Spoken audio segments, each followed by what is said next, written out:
पर हाजिर हूं रुमाना इसार खान। मास्टर स्ट्रोक देख रहे हैं आप, और इस वक्त प्रधानमंत्री नरेंद्र मोदी, आप जानते हैं, अमेरिका में हैं। अब से थोड़ी ही देर बाद वॉशिंगटन में उनके सम्मान में स्टेट लंच दिया जाएगा। वहां आज कूटनीति के मैदान में मोदी हैं, बाजी मार चुके हैं, और दूसरी तरफ देश की अंदरूनी सियासत में भी जबरदस्त डेवलपमेंट्स हुए। आज 2024 में मोदी रथ को रोकने के लिए आज पटना में ग्रैंड अलायंस की मीटिंग हुई है। 15 पार्टीज के 32 लीडर्स पटना में जमा हुए। राहुल, केजरीवाल, ममता बनर्जी, उद्धव ठाकरे, शरद पवार, नीतीश कुमार, लालू प्रसाद यादव सब एक साथ एक जगह दिखाई दिए। लेकिन मोदी को रोकने का फॉर्मूला क्या होगा? कौन कितनी सीट पर चुनाव लड़ेगा?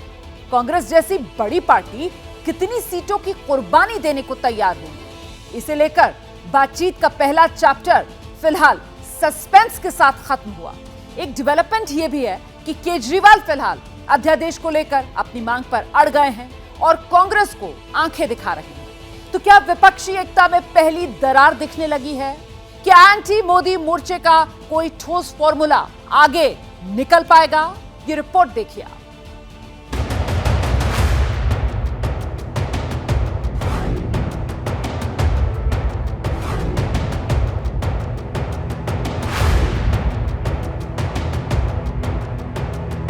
एक साथ तो चुनाव लड़ने के बारे में आज एक सहमति हो ही गई है। अगले महीने जल्दी से जल्दी करेंगे, एक मीटिंग हो जाएगा। हर राज्य में तो अलग अलग ढंग से हमको काम करना पड़ेगा। एक ही बात हर जगह नहीं चलती। बेरोजगारी के हताशा बड़ा है। जय हनुमान जी करके ये लोग चुनाव लड़ता है। हनुमान जी अब हम लोग के साथ हैं।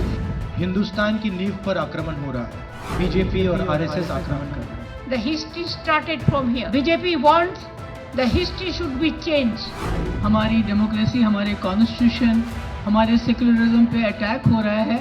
उसकी लेबोरेटरी हमारा जम्मू कश्मीर बन चुका है, और अब पूरे मुल्क में वही हो रहा है जो हमारे साथ हुआ। हमारी विचारधारा अलग है, मतलब भिन्नता हो भी सकती है, और इस देश को बचाने के लिए हम एक साथ आए हैं।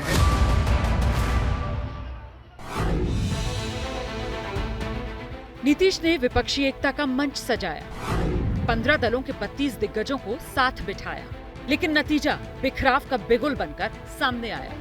केजरीवाल की पार्टी ने दो टूक कह दिया कि अब जिस बैठक में कांग्रेस शामिल होगी वो उसका बहिष्कार कर देगी। ये बयान सुनिए। अगर भविष्य में ऐसी कोई भी मीटिंग होती है जब लाइक माइंडेड पार्टी साथ में आती है और अगर कांग्रेस उसका हिस्सा रहेगी तो आम आदमी पार्टी का उसका हिस्सा रहना मुश्किल हो जाएगा। और इसी के साथ ग्रैंड अलायंस के बिग ड्रीम पर विभाजन की लकीर खिंच गई। साफ हो गया कि मोदी विरोध के नाम पर आगे जो भी महागठबंधन बनेगा उसमें या तो कांग्रेस नहीं होगी या आम आदमी पार्टी उसका हिस्सा नहीं बनेगी। ऐसा क्यों हुआ? आम आदमी पार्टी का पारा क्यों चढ़ा? वजह आगे बताएंगे। पहले पटना वाली बिग मीटिंग का हाल दिखाते हैं। नीतीश के बुलावे पर कौन कौन आया, किसने कितना कहा, कितना छिपाया, जो जुबान से नहीं कहा उसे इशारों में कैसे बताया, इसकी एक एक डिटेल जान लीजिए। नीतीश की महामुहिम पर दोपहर करीब 12 बजे पटना में बैठक शुरू हुई।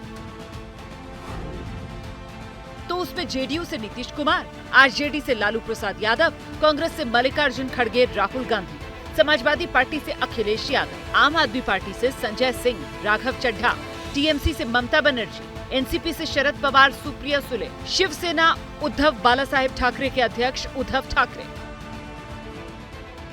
इन सब के समेत 15 पार्टियों के 32 नेता शामिल हुए। लोग उम्मीद लगाए बैठे थे कि संपूर्ण क्रांति की धरती पर नीतीश ने जो कुनबा जोड़ने की कोशिश की वो बैठक के बाद जब सामने आएगा तो बड़ा फैसला सुनाएगा। लेकिन करीब 5 घंटे तक चले विचार मंथन के बाद अगली बैठक का ऐलान हो गया। इसमें भी हिल स्टेशन वाला वेन्यू बताया गया, लेकिन तारीख पर तस्वीर साफ नहीं हो पाई।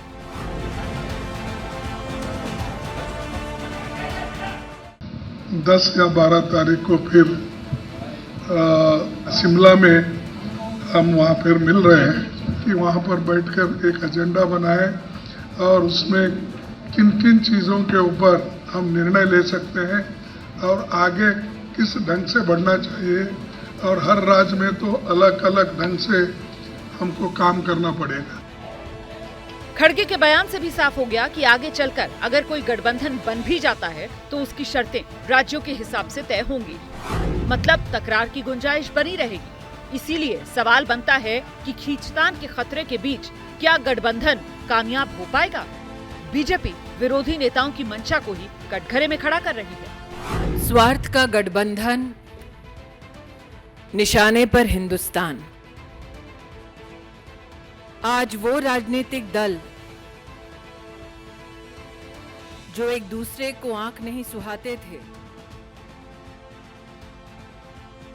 एकत्रित हुए। पश्चिम बंगाल के कांग्रेस के उन कार्यकर्ताओं ने कभी कल्पना नहीं की होगी कि जिस ममता बंदोपाध्याय के हाथ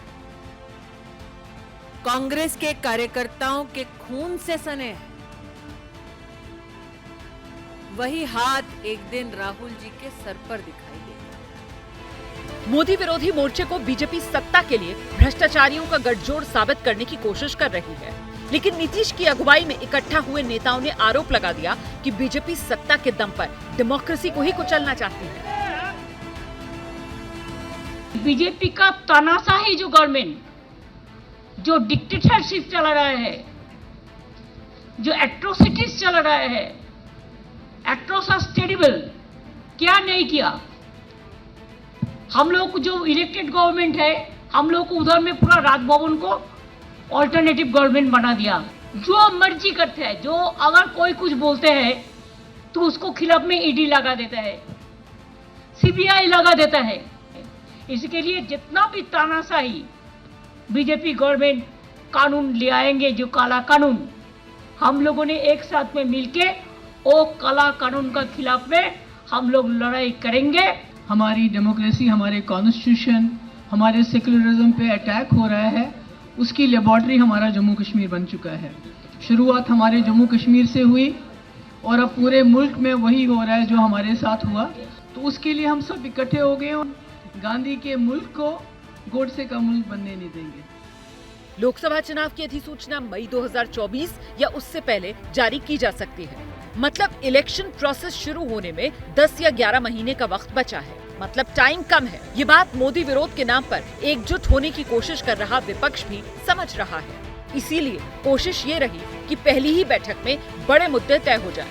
बताया जाता है कि आज की बैठक में बीजेपी के खिलाफ बनने वाले गठबंधन का नाम तय करने, हर सीट पर बीजेपी के खिलाफ साझा उम्मीदवार खड़ा करने, कॉमन मिनिमम प्रोग्राम तय करने, सीटों के बंटवारे का फॉर्मूला सेट करने और दिल्ली के लिए लाए गए केंद्र के ट्रांसफर पोस्टिंग अध्यादेश का विरोध जैसे मुद्दों पर आम राय बनाने की कोशिश की गई। लेकिन दिल्ली के लिए लाए गए केंद्र के ट्रांसफर पोस्टिंग अध्यादेश का मुद्दा मोदी विरोधी मोर्चे के बिखराव की वजह बनता दिखाई दिया। कांग्रेस ने इस पर केजरीवाल का समर्थन करने से इनकार किया तो आम आदमी पार्टी ने रास्ता अलग करने का ऐलान कर दिया। आज एक बड़ी मीटिंग हुई पटना में, जहां पे 15 विपक्षी नेता और दल जुड़े। जब दिल्ली अध्यादेश का मैटर आया तो सारी विपक्षी पार्टियों ने आग्रह किया कि कांग्रेस भी इसका खंडन करे, लेकिन मीटिंग में कांग्रेस ने साफ मना कर दिया कि इसके ऊपर हम कोई बात नहीं करेंगे।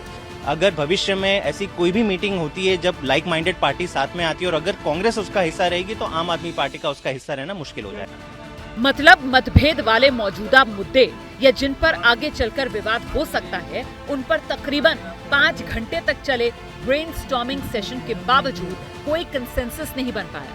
इसी बात पर बीजेपी खिल्ली उड़ा रही है। चाय नाश्ते की पार्टी थी, मीटिंग हो गई, अंदर में दोनों सब पार्टियों में गाली गलौज हो रहा था कि ये सब सारे लोग लुटेरे मिले हैं और नीतीश कुमार जी लुटेरों का सरदार बनना चाहते हैं। इतना ही था कि अगला डेट एक तय हो गया कि फिर जुलाई के अंदर मिलेंगे, तो इतना ही तो हुआ इस बैठक में से। तो निकला क्या? ये बैठक तो टाइम फिक्स हो गई। आखिर क्या देश की जनता नहीं जानना चाहेगी कि नीतीश कुमार या अरविंद केजरीवाल या राहुल गांधी कौन होंगे नरेंद्र मोदी का मुकाबला करने वाले? जैसे ही घड़ी का काटा दोपहर 2:30 पे आए, बबीता जी का दिल सास बहू साजिश के लिए मचल जाए। और ये है इनकी बहू, पूरे दिन ऑफिस की टेंशन हो जाए गॉन जब ये करें अपना फेवरेट शो फ्री टाइम पे ऑन। इनकी तरह आप भी देखिए अपना फेवरेट शो अपने टाइम पर और डाउनलोड कीजिए एबीपी लाइव ऐप अपने स्मार्ट टीवी पर।